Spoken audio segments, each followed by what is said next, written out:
For weeks, President Trump's advisers have urged him to ignore Michael R. Bloomberg's nationally televised needling, warning him that it would only help the low-polling late entrant to the Democratic presidential primary by elevating his standing. Mr. Trump heeded the counsel for a while, according to several of his allies, even as he repeatedly expressed anxiety about Mr. Bloomberg's spending.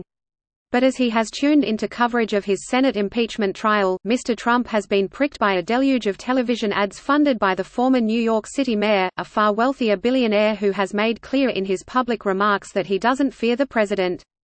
The ads have been everywhere, appearing when Mr. Trump catches up on television viewing in Washington and following him to Florida when he visits his new home state. But on Thursday morning, when the spending migrated to Mr. Trump's favorite morning show on Fox News, Mr. Bloomberg's aides all but spoke to the president through the television screen. The show, Fox and Friends, aired without commentary a new ad from Mr. Bloomberg's team that is based on reporting from a new book, A Very Stable Genius, describing the language Mr. Trump used to excoriate military generals during a Pentagon meeting in 2017. The ad described him as erratic and pointed to the chaos in his administration. Mr. Bloomberg's campaign manager, Kevin Sheekey, appeared on the show to unveil the ad, saying the military is an institution that everyone respects. I think people want our commander-in-chief to respect the institution, and I think he weakens the country by attacking it. The ad struck Mr. Trump, with its focus on a topic he has often been concerned about, maintaining support among members of the military. So the president, who is notorious for reacting to what he sees on Fox News, did just that. Mini Mike Bloomberg is playing poker with his foolhardy and unsuspecting Democrat rivals. Mr. Trump tweeted, "He says that if he loses, he really means when, in the primaries, he will spend money helping whoever the Democrat nominee is." He added, by doing this, he figures, they won't hit him as hard during his hopeless presidential campaign. They will remain silent. The fact is, when Mini loses, he will be spending very little of his money on these clowns because he will consider himself to be the biggest clown of them all, and he will be right.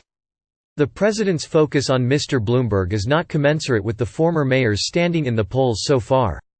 Mr. Bloomberg is still below double digits in nearly every survey after spending more than $256 million on ads in less than 2 months.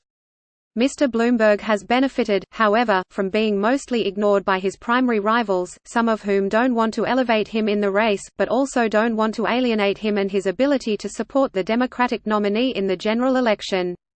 And most Democratic strategists remain skeptical that a candidate who once supported aggressive policing policies, who has switched parties 3 times and who endorsed President George W. Bush in 2004 will be able to win the nomination. From Mr. Trump's son-in-law, Jared Kushner, to Brad Parscale, his campaign manager, to his polling team and other advisers, the president has been told repeatedly that Mr. Bloomberg isn't worth his attention. Meanwhile, even for some Democratic observers who are uncomfortable with how much money Mr. Bloomberg is flooding into the system, there is a relief in watching the candidate get into Mr. Trump's head in a way that few have. Trump fears Bloomberg because Bloomberg is actually the guy who Trump played on TV, a fantastically wealthy, self-made success with unlimited resources and a willingness to spend it, said David Axelrod, a former senior advisor to President Barack Obama. The Trump campaign played down any worries about Mr. Bloomberg. "It's a free country and he can set his money on fire if he wants to," said Tim Murtaugh, a campaign spokesman. He's still in a statistical tie with the back of the pack in the Democrat field. The Trump campaign is dismissive of the idea that Mr. Bloomberg could be an ongoing threat as anything other than the nominee, despite his pledge to spend to support the Democratic standard-bearer through Election Day. And officials have taken note that Mr. Bloomberg's team is trying to mirror the Trump campaign's playbook with online spending. But Mr. Bloomberg's advisers see a void that the candidate is filling, in a primary race during which the candidates have sometimes struggled with whether to depict Mr. Trump as an existential threat or to ignore him altogether. The president, meanwhile, continues to try to set the terms of engagement in the election, threatening to attack them in demeaning, and deeply personal, ways.